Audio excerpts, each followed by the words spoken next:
समर्थ IVF, आमचा प्रयत्न सुस्पष्ट, वंध्यत्व मुक्त महाराष्ट्र.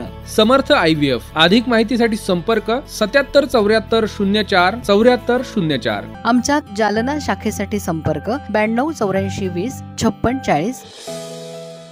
श्रोते हो, नमस्कार.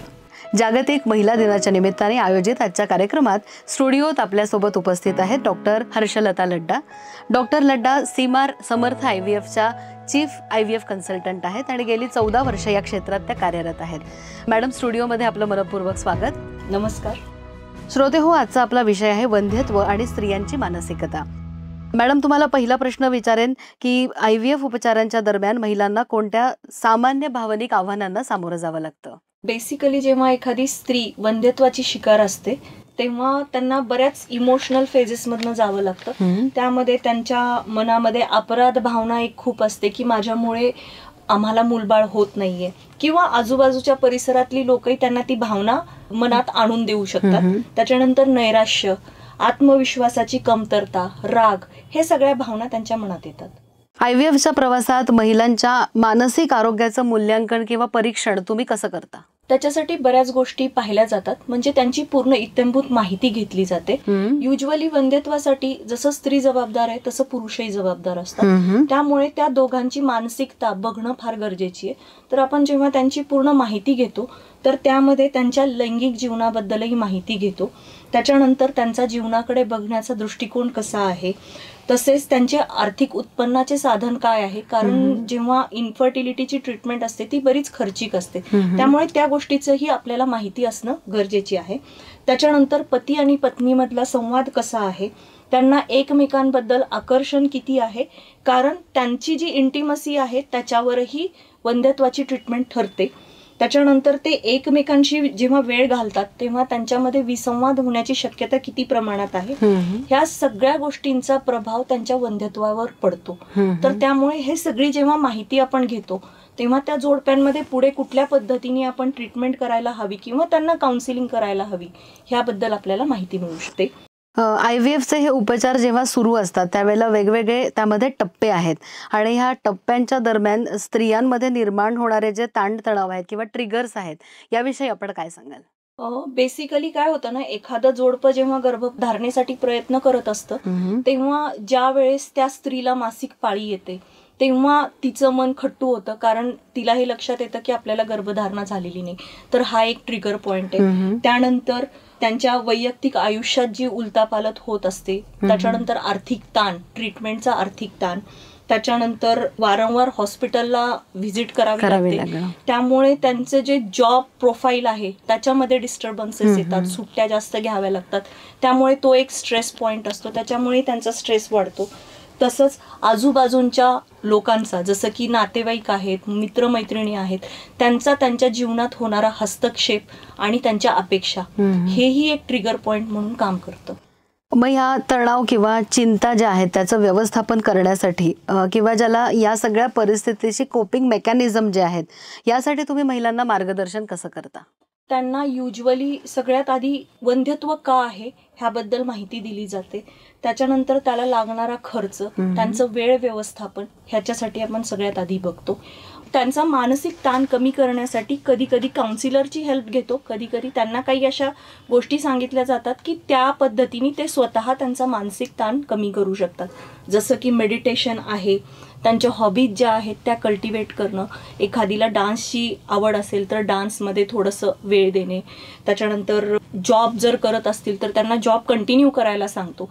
बऱ्याच जणांना असं वाटतं की आपण ट्रीटमेंट घेतोय तर जॉब क्विट करावा, पण आम्ही असं ॲडवाईज करतो की तुम्ही जॉब क्विट न करता तो जॉब कंटिन्यू करा.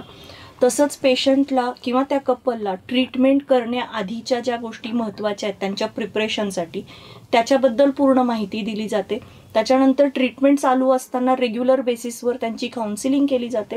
आणि ट्रीटमेंट जेव्हा होते, म्हणजे जेव्हा कुठली प्रोसिजर जशी IUI आहे किंवा टेस्ट ट्यूब बेबी आहे, तर त्याच्यानंतर काय महत्त्वाच्या गोष्टी आहेत ज्यांच्याबद्दल त्यांनी लक्ष ठेवायला पाहिजे, जसं की पथ्य आहेत, मेडिसिन्स घेण्याचा टायमिंग आहे, मेडिसिन्सचं महत्त्व काय आहे, सक्सेस रेट किती आहे, ह्या गोष्टी सगळ्या जेव्हा समजावून सांगतो तेव्हा त्यांना ती पूर्ण माहिती दिली जाते, तेव्हा त्यांचा तो स्ट्रेस कमी होतो. डॉक्टर हर्षलता मॅडम, IVF ची ट्रीटमेंट घेत असलेल्या महिलांचं मानसिक आरोग्य जपण्यासाठी जशी तुम्ही काही उपाययोजना करता, तसंच पती असेल, कुटुंब असेल किंवा मित्रमैत्रिणी असेल, तर यांची भूमिका कशी असली पाहिजे? खरं तर ह्या ट्रीटमेंटमध्ये ना पतीची साथ असणं आणि घरातल्या मेंबर्सची साथ असणं फार गरजेचं आहे. कारण जेव्हा नवरा सोबत आहे किंवा घरचे सासू सासरे आपल्याला सपोर्ट करतायत हे जेव्हा लक्षात येतं, तेव्हा आपोआपच कुठेतरी एक स्ट्रेस लेव्हल कमी होतो. जसं म्हणतात ना, एखादा पेशंट हॉस्पिटलमध्ये डॉक्टरकडे गेला की डॉक्टरशी बोलल्यानंतरच त्यांचं 50% आजार कमी होतो. तसंच थोडक्यात पती आणि घरचे लोक जर त्यांना पॉझिटिव्हली घेत असतील किंवा त्यांना त्या गोष्टींसाठी फोर्स करत नसतील, तर आपोआपच त्यांचा स्ट्रेस लेव्हल कमी होतो. तसंच मित्रमंडळींसोबत जेव्हा वेळ घालवला जातो तेव्हा आपलं मन प्रफुल्लित होतं आणि त्याच्यामुळेही आपला तणाव कमी होतो. आणखीन एक प्रश्न विचारायचा आहे मॅडम, तो म्हणजे असा की IVF मध्ये आपण जे उपचार करतो त्यामध्ये वेगवेगळे मेडिकेशन्सचा आपण वापर करतो, तर त्याचा काही भावनिक आरोग्यावर महिलांचा परिणाम होतो का किंवा कशा प्रकारचे परिणाम होऊ शकतात?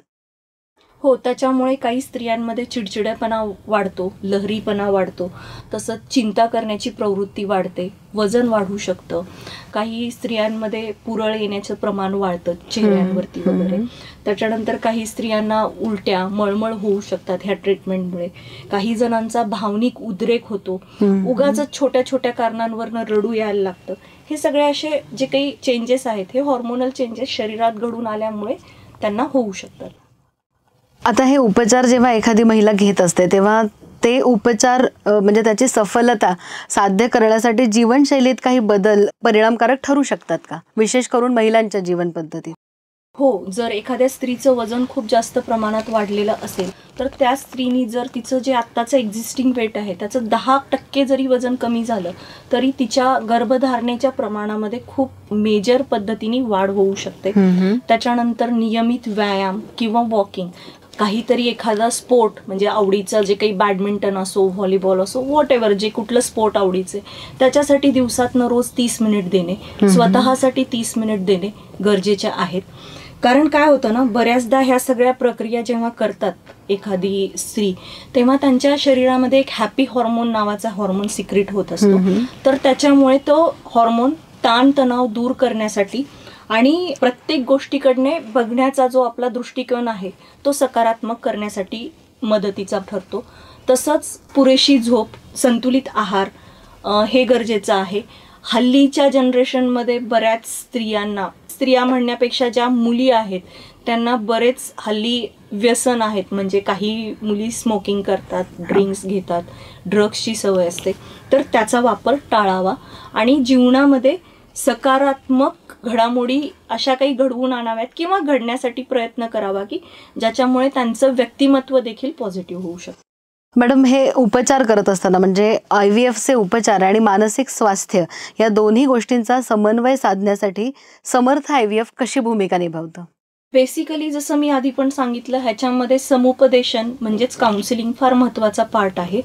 तर जेव्हाही एखादी स्त्री इन्फर्टिलिटीसाठी आमच्याकडे येते तेव्हा आम्ही आग्रह धरतो की त्यावेळेस जोडप्यानी यावं, सो दॅट जोडप्यांचं समुपदेशन केलं जातं. आणि फक्त स्त्रीचं समुपदेशन करून बऱ्याच वेळेस काही फायदा होत नाही, कारण ह्याच्यासाठी घरच्या व्यक्तींची, नवऱ्याची वगैरे साथ गरजेची असते. त्यामुळे जोडप्यांचं समुपदेशन फार गरजेचं आहे.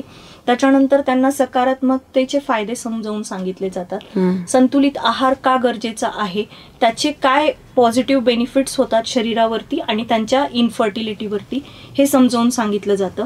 त्याच्यानंतर नैराश्यावर त्यांच्या मात करण्यासाठी ज्या काही उपचार पद्धती आहेत त्याच्यातही आम्ही हेल्प करतो. त्याच्यानंतर 100% त्यांना आम्ही प्रत्येक गोष्टीची इन्फॉर्मेशन देतो. म्हणजे 100% पारदर्शकता, जसं की खर्चाबद्दलची 100% पारदर्शकता.